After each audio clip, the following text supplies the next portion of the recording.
وَتِلْكَ الْأَمْثَالُ نَضْرِبُهَا لِلنَّاسِ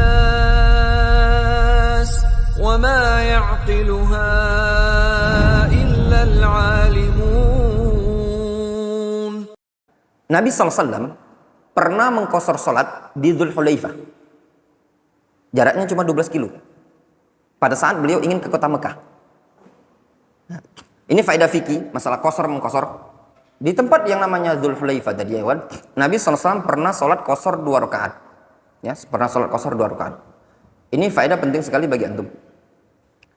Ketika seorang musafir ada niat untuk keluar kota, jarak musafir.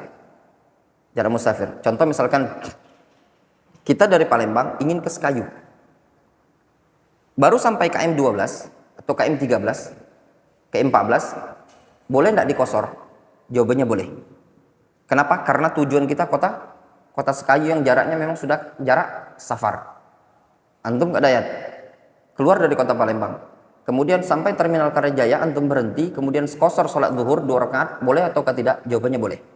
Kenapa? Karena tujuan antum lahat. Tapi kalau tujuan antum cuman KM 12, tidak boleh. Rasul itu sholat di Dzulhulaifah, jaraknya cuma 12 km dengan Masjid Nabawi.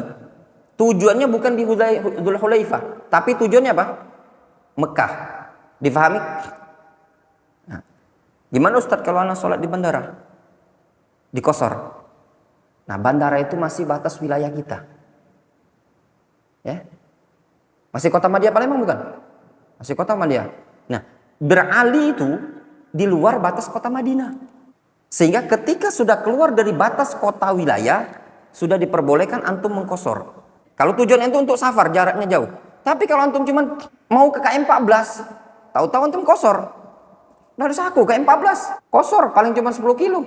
Antumlah qashar, tidak boleh. Karena bukan jarak musafir. Tapi kalau antum tujuannya ingin safar keluar kota, itu diperbolehkan. Jelas? Ini penting masalah qashar.